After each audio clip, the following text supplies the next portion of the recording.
Hi everyone, my name is Talar Kalustian and I'm going to share with you one of the coolest online tools that I use with my students to make things more interactive. The tool I'm using is called Jamboard. If you have the Google Chrome browser, you can go ahead into your apps right here and click on Jamboard. If you don't have the Google Chrome browser, you can just go to Google and just Google Jamboard and it'll come up. So when you want to start a new Jamboard, you click on the plus sign right here. Right at the outset, let me show you how to share a Google Jamboard with your students, your peers, whoever it may be. This is where I've had the most trouble. I always end up making students only a viewer or something. I have to go back in and check because my students will say, oh, I can't do anything.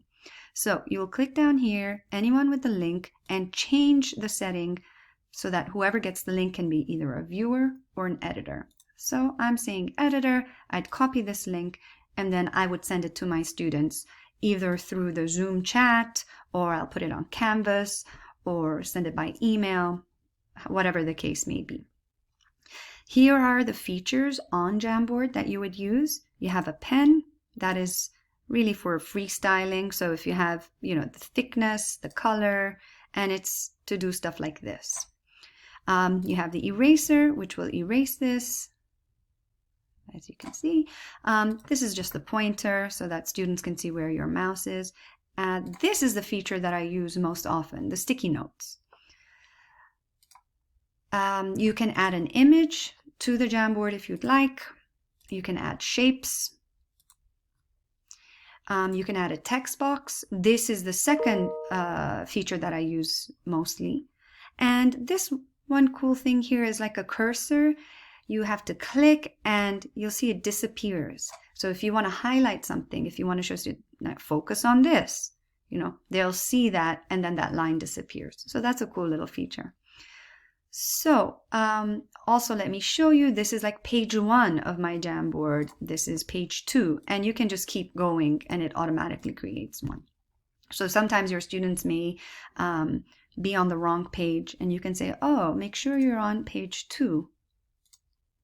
And that's that.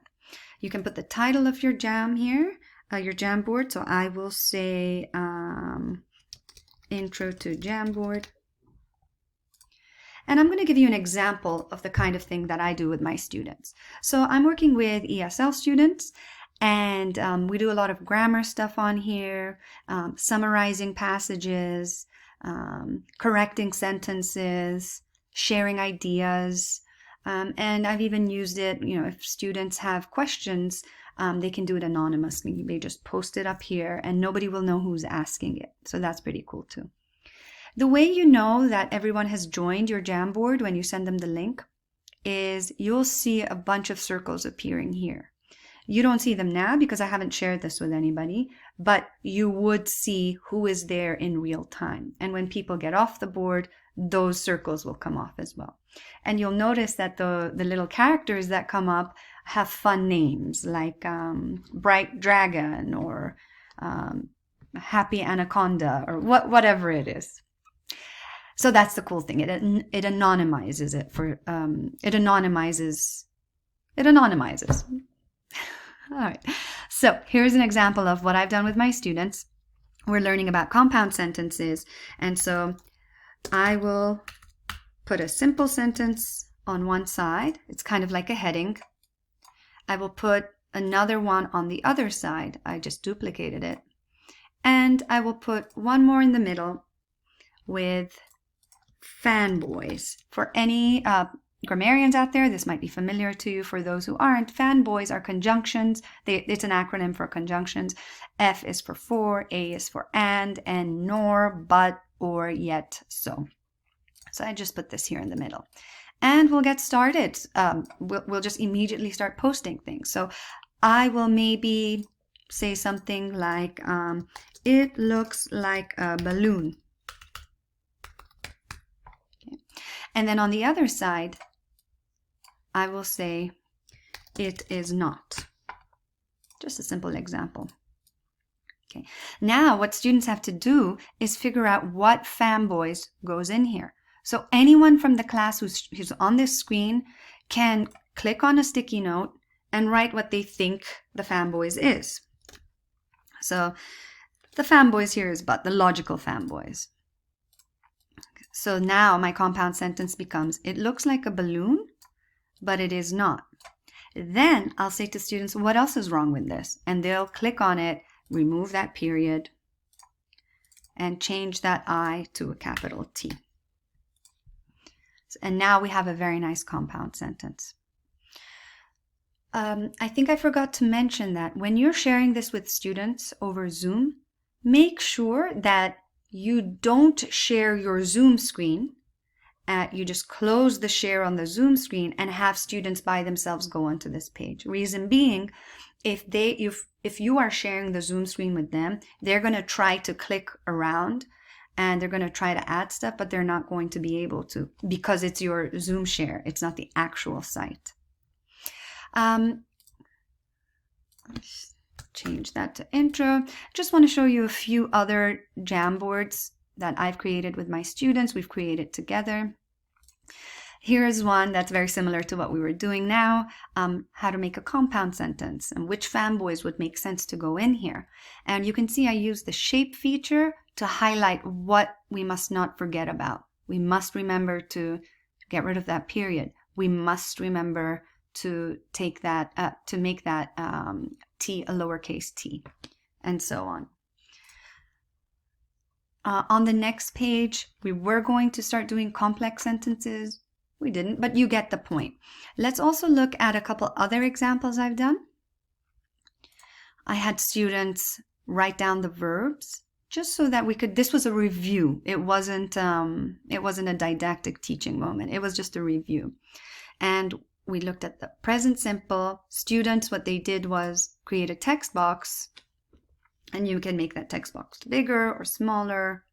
You can mess with it and turn it around like this and so on. And that's what I had students do. I had them make a text box and type them up. Here are some other examples. We were doing main ideas of each paragraph of a reading. These are for example, my beginner ESL students.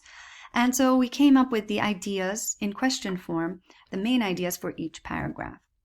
And it was cool that we were able to, put these next to each other and see which one is better, which one makes better sense, maybe even show like one is more important or one is better than the other by changing the size of the Post-its. You can go back into any of these, by the way, and change their colors. So that was one cool thing we did. Another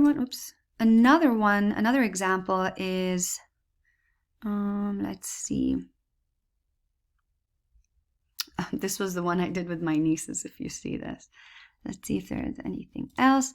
Here was another one where we had students say stuff about the class. What would you like to say about the class? What would you like to say about your learning? What would you like to say about anything else?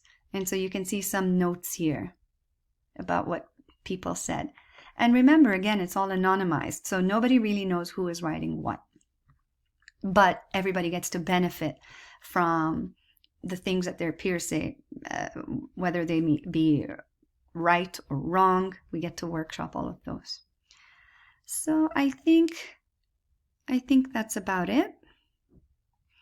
I hope this has been interesting for you, and I'm sure that you'll be able to really use this in any settings. In any setting. You can do it with your students, of course, but you can also do it with your peers, like I said. You can do it for math. You can put formula up there. You can have students put in their answers and see which one is right and talk about why this one is the right answer, why this one isn't. You can do it with molecules and stuff in chemistry. You can do it to show processes in biology. You can do it to work on grammar, talk about a thesis statement, have different ideas up there. I mean, there's just so much that you can do with this. And the beauty of it is it's so simple, very, very simple, fun with all its colors, and interactive and anonymous. So I hope this has been useful. Enjoy using Jamboard, and that's it. Bye.